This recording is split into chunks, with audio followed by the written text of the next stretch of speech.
This is Rob Tebbutt for Boxing Social in association with Pursue Fitness. Delighted to be joined by Eddie Hearn. Pursue Fitness, what do they do? So Pursue Fitness provide the best sportswear that you've ever seen, Eddie. You should get yourself some. I would give them a plug, but obviously we're very closely affiliated with JD. Maybe Pursuit Fitness will actually be in JD's sports stores soon. I mean, I've heard a lot about Pursuit Fitness. I think it's one of the leading brands at the moment. Innovative in terms of material, in terms of breathability, in terms of quality and endurance. Not just in the gym, but in the actual substance and the quality of the product. Managed by Dillian Whyte. He's fighting out of so if we can set something up with JD Sports, #1 sports retailer in the UK. Ladies and gentlemen, the one and only hard-hitting Fabio Wardley. Yes, Wardley. Maybe we could set something up with Pursuit Fitness times JD Sports. It's a winning combination. There you go, from the man himself. How you doing, Eddie? Doing well. I haven't seen you for a while. Yeah. I'm doing great. I mean, I'm a bit of a control freak in terms of the business that we run. So and one of my weaknesses is that my delegation abilities. And I've got such a great team of people working Matchroom Boxing USA, Matchroom Boxing UK.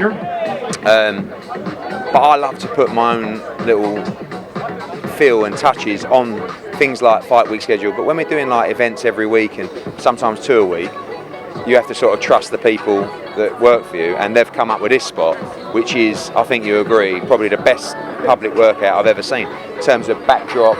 And this is what we want, Rob, because when people are watching this from around the world, obviously we know Boxing Social goes viral worldwide, but people tuning in around the world, they're watching this going, wow, this is a big event. British boxing is where it's at. And that's really the image that we want to give to not just fans here who are turning up today, but also people watching around the world, especially if they're sitting at home in Pursuit Fitness apparel. But that's very well said. It is a lovely surrounding today. You've actually been to a couple of lovely surroundings recently. Let's start there before we move on to this card. You were in Rome last week for Thursday, Matchroom Italia in full flow. Let's start there. How was the card? It's really good. I mean, again, it's like we're starting from scratch in terms of the sport of boxing in Italy was once a decent standard in terms of European title fights. Then the interest from broadcasters dipped away. Fighters didn't really have anything to fight for anymore, no dates, no big fights. So we came back in with the Zone Italy, doing 8 shows a year there, and it's been great. Like, it was 5,000 arena last week, we had 2,500 in, but we're getting there. Slow progress, baby steps, stunning venue, really good night of fights, and I'm really pleased with the progress. It's kind of, don't take this statement, people watching, as, oh, he's turned his back on the UK market. But it is really nice to go to places and do shows where people are coming up to you saying, I just want to say, like, thank you so much for bringing boxing back in Italy. Like, we're behind this, we want this to work. All the fighters are so cooperative, the broadcasts are so cooperative, it's so fresh, it's so new. And you're not under as much pressure in terms of the quality, because over here now, fans are so educated and so demanding. It's not a problem. But they want, if it's not brilliant, it's shit. Do you know what I mean? So over there, even if it's good, it's amazing. And even if it's average, it's good. So it's a little bit less pressure. And not every fight is a barn burner. But we had 2 really good main fights last week with Derenchenko and also Marcus Morrison, which was brilliant for him. And another thing where this is so good, and not just the Italian venture, but Spain, what we'll be doing in Germany, is the opportunities for British fighters. Some that might have slipped away a little bit, some that have lost, some are looking for a bounce back with a big win. And look at Martin Wald, went over, beat Devis Boschiero. Look at Tommy McCarthy. I know his fight fell through, but got a win on Saturday night. Look at Marcus Morrison, really forgotten man at middleweight, just burst back onto the scene with a win for the WBC international title. So it's really good for opportunities for those guys as well. You'll see Reece Bellotti fight Tomasoni coming up in September, October, and that's something that we're looking to do, to give the guys who might have lost in Britain or looking for a big opportunity, get them in with these fights. And you saw a really good fight between Morrison and Blandamura. We did a spectacular stoppage for Marcus Morrison. Really has got his career back on track. You just mentioned Sergei Dimchenko picked up the vacant EBU light heavyweight title. Is that a realistic fight for potentially Joshua Buatsi? Yeah, I think it's a great fight. I mean, I love Derenchenko. I mean, he's getting on a bit, but my God, he's like a robot, isn't he? He's an absolute punching holes in him. He didn't even move. So that's a good fight for Buatsi in time. Maybe do that in Italy. I think as Italian boxing, I think what we're trying to find in Italy is is there any superstars? We know there's some good fighters. Blandamura was one of them. He got beat, You know, you got Turchi as a top 15 cruiserweight. You got Scardinio, who looks the part and is exciting. Is he going to go on to win a world? You know, they're all European level, title level. But we need to bring. There's a couple of youngsters coming through who are like 4, 5, 6 and 0 that I believe could go on and fight for world titles, and that's what you need. Because it's all very well us turning up in the Stadio de Nicola Petrelli, wherever it is, and the Colosseum, but we need quality fighters. We need to inspire the next generation of fighters in Italy to say, yeah, I want to go through the Italian amateur code, come through. I've now got a broadcaster, I've now got a promoter, I've got opportunities to actually develop my career. And in the past, there's been no professional code of substance in Italy. So how do you expect the amateurs to stay in boxing when there's no future in the sport? That's what we're trying to do. Moving on to this card, Dillian Whyte versus Oscar Rivas. We've seen the announcement in the last week or so that it's going to end up on DAZN. His last fight against Derek Chisora was on Showtime. What changed? What's the difference between it being picked up for DAZN now? Obviously, you know that our pay-per-view events, DAZN have first and last right of refusal. They didn't feel that two Brits in Chisora and Whyte was something they necessarily wanted to pay through the nose for in December. This fight, different.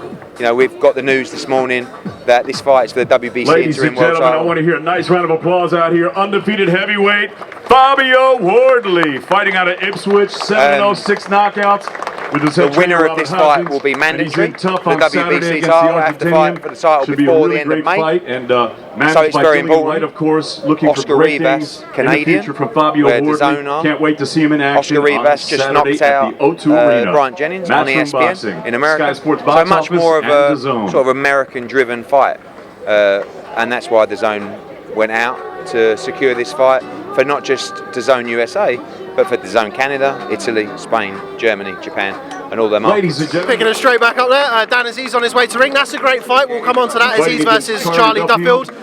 With regards to the WBC ruling on Dillian Whyte, has that been made final yet? Are we still waiting for the confirmation? That's come. I think there's a press release gone out 5 minutes ago. So that was agreed last night. You know, there was a lot of things we wanted to make sure were boxed off, and now we know this Saturday, more important than ever, the fight between Dillian Whyte and Oscar Rivas, WBC interim world title, mandatory position, one more hurdle to overcome before he finally gets his shot at the world title. So it's very important, and I'm so excited about this fight. I think people are overlooking this fight so much in terms of the threat of Oscar Rivas. You should speak to Yvonne Michel later today, because I had breakfast with her this morning. He's put the absolute shits up me. I mean, when you think there's so many similarities between what is going on in Whyte-Rivas and what went on in Joshua Ruiz, right? Everybody talking about the next fight. Everybody talking about the mandatory position. No one talking about the threat of Oscar Rivas. No one talking about that Oscar Rivas has been fighting for so much longer than Dillian Whyte in boxing. No one talking about Oscar Rivas was a brilliant amateur. Beat Andy Ruiz, beat Pulev. No one's talking about that he's undefeated as a pro. His work rate, his desire. This is a 50-50 fight. I really think so. And I'm worried in this fight that Dillian, you know, we sort of talk about, was Joshua war ready for that fight mentally to say, okay, this is going to be, is Dillian. And we know that Dillian is always war ready, but they told me that he is going to put Whyte on his back foot from the first second of the first bell, and he will. I believe him, and he will fight for his life on Saturday night, Oscar Rivas. This is a golden opportunity. And now with the WBC thing, that comes for Rivas. Strolls in, could become mandatory on Saturday night. This is going to be an absolute war, Whyte-Rivas on Saturday night, and I can't wait. I think it's going to be a brilliant fight. I think Dillian has improved so much, but he's going to have no choice but to stand and fight on Saturday night. And I think it's going to be brutal. Does that kind of put pay to any potential of Dillian, well, the WBO calling a mandatory beforehand for Dillian? Yeah, I think so. I mean, look, the WBO have already made their call, which was appealed to by Dillian, but obviously now the WBC resolution's been met, sort of solves that issue. Usyk is the mandatory for the WBO. He'll be there on Saturday night as well, the O2. And yeah, it's all sort of coming together. We've got Usyk mandatory for WBO. Fingers crossed, we've got Whyte mandatory for the WBC, and the picture is starting to be painted. Talk to me about the rest of the card. Surprisingly, in my opinion, one or two criticisms about this being pay-per-view. This is an unbelievable night of boxing. And go on, say that into the mic. I agree. Thank you, Rob. And look, criticism is like, it just seems to be something that just comes with everything. Like I said earlier, British fight fans, if it's not absolutely unbelievable, it's shit. So when you look at this fight, Whyte-Rivas is such a brilliant fight. Chisora against Spilka is a great fight. It's going to be an absolute war. Dave Allen against David Price is just a brilliant British heavyweight fight. Riakporhe against Billum Smith, for me, could well be fight of the night. I think that's going to be one of the most brutal knockouts you could see. You've got Okoli, you've got Dan Aziz against Duffield. It's going to be a brilliant fight as well. This is honestly one of the best cards we have put on from top to bottom for a long time. Criticism comes. There's people out there who are just too far gone to convince. It's like, you know, when you get a cult where you can't even reason with these people. So we just say the same thing every time. When have I put on a poor pay-per-view? Look at the last one, Joshua Ruiz. Fucking unbelievable night of boxing. Drama in the main event. Judge me on Sunday. This card is going to be unbelievable. It's £19.99. You spend that when you go for a Starbucks. Saturday night, watch the Open Golf on Sky during the day, light the barbecue, open the beers, 5 o'clock till midnight. 3 massive heavyweight fights, just a brilliant night of entertainment. Some big announcements coming on the night as well. It's a no-brainer. No-brainer. Big announcement on the night. Would that be Lomachenko-Campbell? Could quite possibly be, yeah. Could quite possibly be. I mean, we've worked very, very hard to try and make Lomachenko-Campbell in the UK. And I feel that, again, you know, not let the haters win. I still listen to what these haters say because I have to filter some of it. Some of it's true.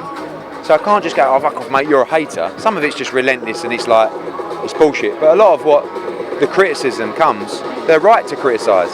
And one of the criticisms saying is we're not bringing the big fights to the UK anymore. You're taking big fights to the US. Yes, because there's more money in the US. And fighters want to make as much money as possible. But with Lomachenko-Campbell, I felt that we had a really good chance to bring pound for pound number 1 to the O2. Something that may never happen again, or certainly in his career, but for how long a fighter of that stature? You know, we did it with Usyk Bellew in November last year. Usyk, top 5 pay-per-view. Lomachenko, probably the standout pound for pound number 1.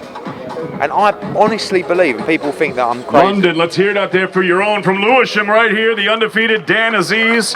Saturday night, he's in tough with a big 50-50 fight against Charlie Duffield. I really 10 rounds for the bacon. Southern Area Light Heavyweight Championship. It's going to be a cracker. We can't wait for it. Dan Aziz right here. Great former footballer. Lomachenko's a pound for pound number 1. I just think that Lomachenko is probably the toughest fight out there. Sorry, Campbell is probably the toughest fight out there style-wise for Lomachenko. I got you. They've grown up together. But he's now a boxer. Traveling He's around the world in the undefeated. amateur code. And he's going for the Southern Area against Charlie Duffield. Dan Aziz, ladies and gentlemen, He has a undefeated. much better chance in London than he does in America. And that's why we've gone through. It's cost us a lot of money, but we're nearly there. And hopefully on Saturday night, you will get Lomachenko. And now there, it's time to bring in his opponent. And 7-1, 6. David Price versus Dave Allen. I watched your interview that you did yesterday with Coogan.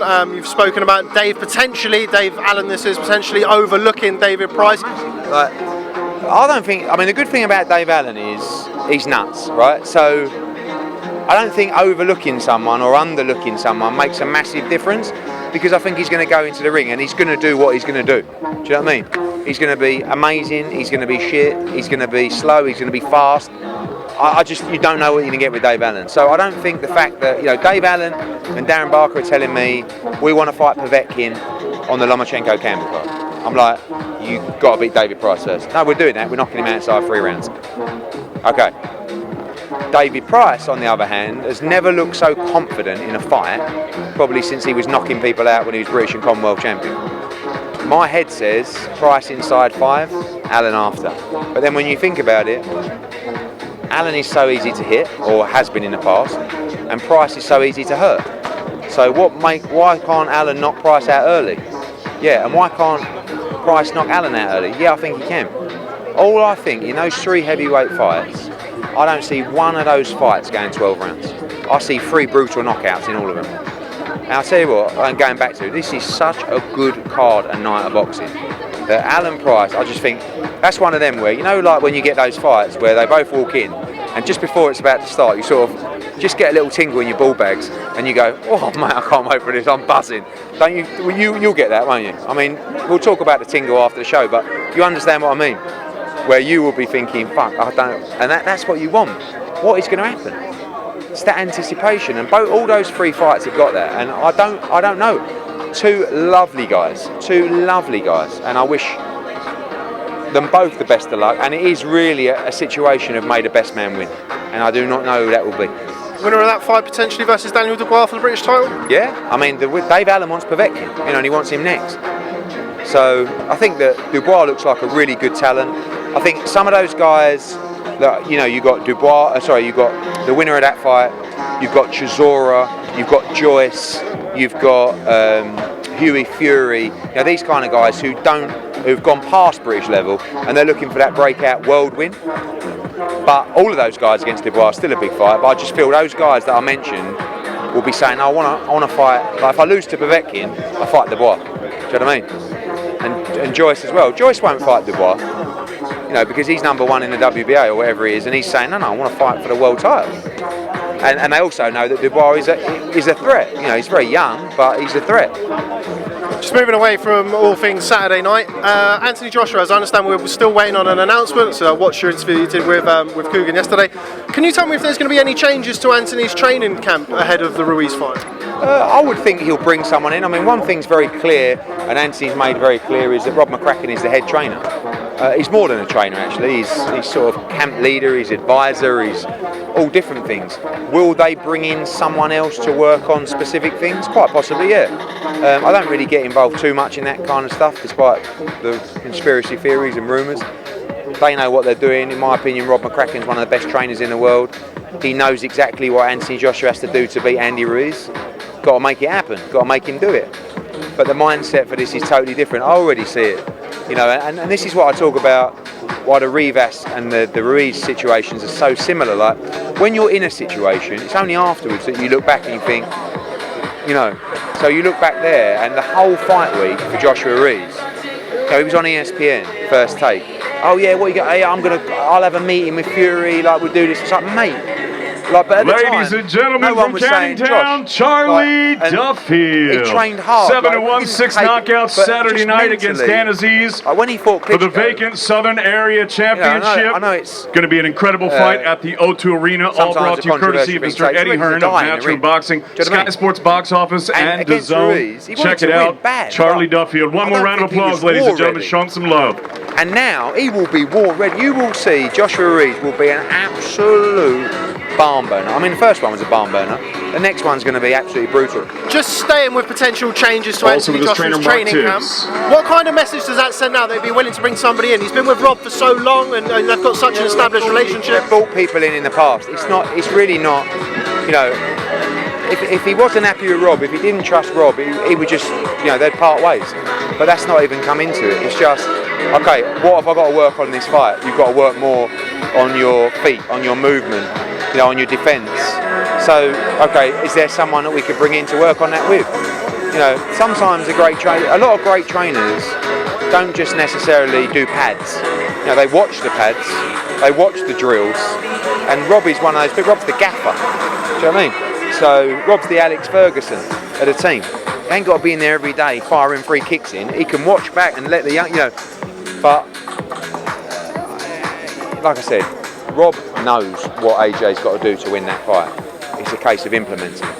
Just finally, before I let you go, two of your hot prospects. So I've not actually asked you about either of these. I'm wondering when they're returning to ring, what plans you've got for Israel Madrimov and Shakram Giasov, both tremendously talented young fighters. What's coming up for them in the near future? Giasov is fighting on August the 24th in Mexico on the Estrada card in Hermosillo, which is a lively little neighbourhood by all accounts. And Madrimov will be fighting end of September, early October. Looking to try and gear Madrimov up to a world title shot before the end of the year. He's ready to go. Who would that be against? I mean, there's been a slight change in the guard at 154 pounds. Obviously, we saw Jamal Charlo about 18 months, 2 years ago move up. We've seen Jamel Charlo lose. Yeah. We've seen Jarrett Hurd lose. I mean, does that kind of accelerate him towards world title contention? Yeah, I think it does. I mean, look, for me, I'd still like Madrimov to have 4 or 5 fights. They want to go now for a world title. I think sometimes with the Eastern European block fighters, you have to move a little bit quicker because they're up against it in terms of profile, in terms of broadcaster backing. So you've got to do something sensational to make a statement. If Madrimov wants to fight for a world title, we'll do everything we can to try and make it. Seeing Beterbiev versus Vosdik confirmed. What do you make of that fight? And where does that leave Dmitry Bivol with Yard and Kovalev happening? I think Bivol, I'd want Bivol to fight Marcus Brown. WBA was supposed to have ordered that fight. I just think there's a little bit of a change now in terms of the madness of the American broadcaster spend, where fighters like Tebbutt and Godzik, really good fighters, but are they going to move the needle for broadcasters? That's what I think is going to happen in 2000 at the end of this year and next year, is broadcasters being a little bit more selective on where they're spending their money. Because you've seen a lot of like ESPN shows, for example, putting on international fights, like, I don't know, Pulev against Dinu on American primetime. It's not raising an eyebrow, let alone driving a subscriber. So I think you're going to see people tighten up a little bit. I would like to see Bivol in with all those guys. Canelo, Callum Smith, Tebbutt, Kovalev against Bivol is a fight I've tried to make for a long time. So he's ready to go, we've just got to make him happen. Manny Pacquiao versus Keith Thurman this weekend. Talk to me about that fight. Easy win for Manny Pacquiao. Going to fight Amir Khan in November? Apparently, or apparently not, I don't know. Will you be working with Amir going forward? Yeah, I'll spoke to him the other day. I'm meeting him next week. I still want to make the Kell Brook fight, but we'll see. We'll maintain a good relationship. Okay, well, Eddie Hearn, always a pleasure. Thanks so much for speaking to Boxing Talk. Nixon nil fight right.